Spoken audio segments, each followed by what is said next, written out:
Go. Bonjour, voici notre mémo de planification de l'audit sur la compagnie Canadian National. L'entreprise a été fondée en 1918 et possède plusieurs filiales qui se situent dans plusieurs pays. C'est l'une des plus grandes compagnies ferroviaires en Amérique du Nord. L'étendue du réseau de rails et son important de train rendent difficile leur entretien et leur maintenance. À cause de l'étendue importante de ses activités, CN encourt des frais fixes importants. Elle doit également s'assurer de respecter ses délais de livraison, ce qui est un défi de taille considérant le nombre important de stocks qui transigent dans ses trains. Ce géant ferroviaire doit également optimiser la gestion de son personnel et de ses locomotives afin de viser l'équilibre entre l'utilisation des ressources, l'embauche du personnel suffisant et l'achat de nouvelles locomotives. Elle fait aussi des investissements massifs en technologie afin de promouvoir et surveiller l'état de son réseau, afin d'accroître sa productivité dans le but d'accélérer sa vitesse d'opération. Le transfert de contrôle des stocks pose des défis dans la comptabilisation de ce poste, comme nous allons l'aborder plus tard. Passons au risque d'audit. Le risque d'audit est fixé au début de la vérification en prenant en compte les différents facteurs qui impactent ce risque en fonction de leur probabilité d'occurrence et de l'impact qu'ils peuvent avoir sur les états financiers. Tout d'abord, les utilisateurs et leurs besoins viennent augmenter le risque d'audit. En effet, CN est une entreprise publique, ce qui veut dire qu'énormément d'actionnaires investissent dans l'entreprise. Le nombre d'utilisateurs est donc élevé, augmentant ainsi considérablement le risque. Par contre, il n'y a pas de créditeurs majeurs, ce qui vient donc légèrement réduire ce risque. Ensuite, la situation financière de l'entreprise vient diminuer le risque. Comme CN a affiché une très bonne performance financière en 2022 et qu'elle opère en ayant une vision de développement durable, rien ne porte à croire que la continuité d'exploitation de CN est un enjeu. De plus, le biais de la direction correspond à un autre facteur qui peut influencer le risque. Le conseil d'administration de CN est diversifié, ce qui réduit le risque. Cependant, l'entreprise offre des plans de rémunération incitative basés sur les actions, ce qui vient donc augmenter la pression vers le haut sur ce risque. L'intégrité de la direction, évaluée lors de l'acceptation de la mission, influence aussi le risque d'audit. Selon un article sur Internet, CN a déjà fait partie de rumeurs accusant la compagnie de présenter des statistiques trompeuses et les dirigeants ont aussi été accusés d'encourager les employés à falsifier les chiffres, ce qui démontre un environnement de contrôle défaillant. Cela vient donc augmenter la pression sur le risque d'audit. Donc, pour l'évaluation du RAS, on va commencer par l'analyser globalement, puis par poste par assertion. Pour le risque inhérent, c'est sûr que CN, c'est une entreprise de grande taille cotée à la bourse avec des produits d'exploitation de 17 milliards. Donc, automatiquement, ça vient augmenter la complexité opérationnelle et comptable qui vient augmenter le risque inhérent. Ensuite, dans le rapport annuel, on a constaté qu'il y avait eu des changements assez importants dans le personnel de la haute direction qui sont survenus en 2022. Il y a eu l'arrivée de la nouvelle PDG et de 4 nouveaux membres dans le CIA, donc c'est sûr que ces changements viennent mettre une pression à la hausse sur le risque inhérent. Ensuite, les produits marchandises du CN proviennent de 7 groupes marchandises différents. Ça va des biens de consommation aux produits forestiers, au pétrole et ça continue. Donc, c'est très varié, ce qui est bénéfique parce que ça peut leur permettre de diminuer l'incertitude quant à la conjoncture économique et ça fait donc baisser le risque inhérent. Par contre, les relations d'affaires qui viennent de plusieurs régions complexifient les opérations financières, notamment dues aux différents taux de change et aux différentes implications fiscales qui viennent augmenter le risque inhérent. Il y a aussi plusieurs estimations comptables qui sont faites par les CN. Donc ça vient augmenter le niveau de subjectivité dans les états financiers. Pour donner un exemple, CN, c'est une entreprise où il peut arriver des accidents sur les lieux de travail, il peut y avoir des déraillements, des déversements de matières toxiques qui affectent la santé des travailleurs. Donc la compagnie se retrouve souvent engagée dans des poursuites judiciaires qui créent une incertitude liée à l'évaluation des litiges qui vient mettre une pression à la hausse sur le risque inhérent. Finalement, comme discuté plus tôt, le biais de la direction possible à cause de la rémunération incitative vient augmenter la vulnérabilité aux manipulations financières, qui vient aussi mettre une pression importante sur le risque inhérent. À la lumière de tout ça, on peut affirmer que ce risque est assez élevé. Pour le risque et au contrôle, c'est pas très compliqué. On peut accorder un niveau de confiance très élevé au contrôle parce que c'est une entreprise publique, donc elle est sous l'obligation de se faire auditer à chaque année. Et d'ailleurs, KPMG a émis une opinion sans réserve en 2022 et la direction a aussi déterminé que ces contrôles étaient efficaces en faisant l'évaluation avec le modèle de COSO. Alors, le RLC est faible, mais malgré tout ça, le RAS au niveau global est élevé, surtout à cause des importants changements et de la complexité de CN qui mettent une pression importante sur le risque inhérent. Donc, pour continuer avec le RS par poste et par assertion, on va commencer avec les produits qui présentent un seuil très élevé et donc il sera important d'assurer la réalité de ces derniers.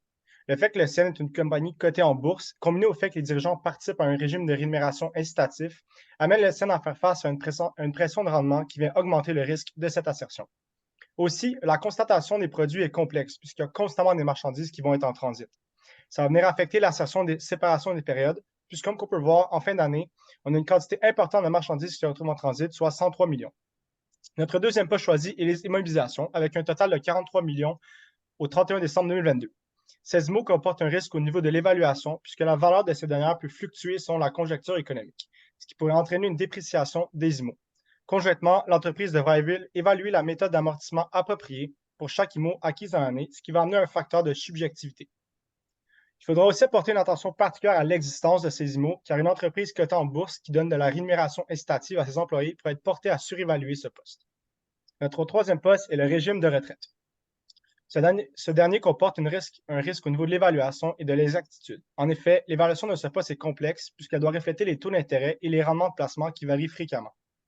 Ça va amener un facteur de complexité qui va augmenter le risque d'évaluation inexacte de ce poste. Aussi, le 1er janvier 2022, l'entreprise a pris la décision de faire un changement de convention comptable pour déterminer le coût net de prestation au titre de régime. Ce type de changement peut mener à des erreurs puisque les responsables doivent s'adapter à la nouvelle méthode de calcul. Alors, il faudra également s'assurer de l'exhaustivité de ce poste, puisqu'étant un passif, l'entreprise pourrait avoir tendance à le sous-évaluer à cause de la rémunération incitative. Comme dernier poste, les débiteurs. Ils comportent un risque au niveau de l'existence puisque c'est un actif. Ayant une politique de remboursement différente pour chacun des clients, il existe un risque que les comptes clients soient enregistrés à un montant supérieur à l'encaisse probable future, amenant un risque à un niveau de l'exactitude, l'évaluation et l'imputation. De plus, nous avons remarqué qu'il y a une augmentation des débiteurs bruts en 2022 par rapport à 2021, mais une diminution de la provision pour perte de crédit.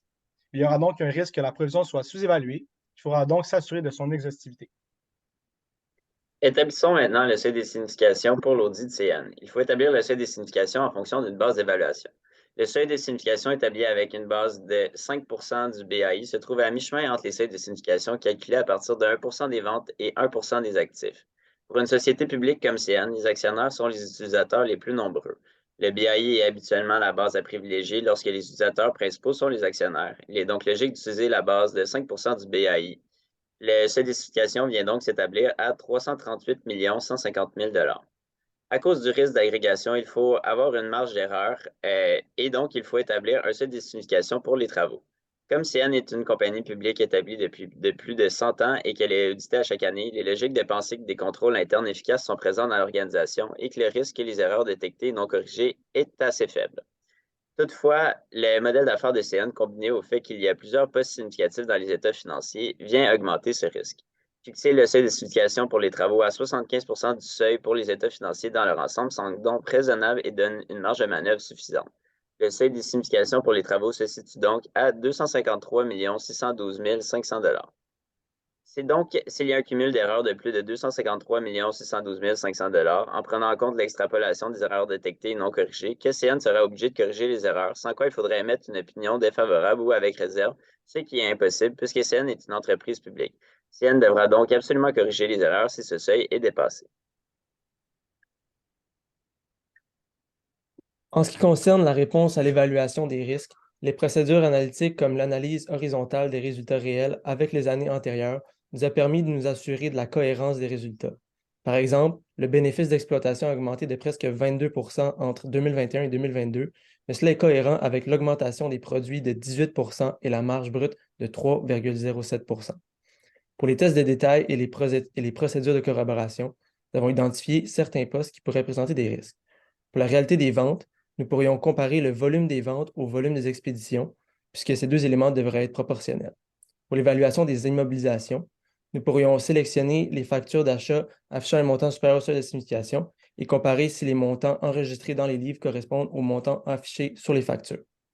Pour l'évaluation et l'exactitude des régimes de retraite, nous pourrions vérifier les hypothèses ainsi que les calculs de l'actuaire afin de s'assurer que les postes est évalué au bon montant.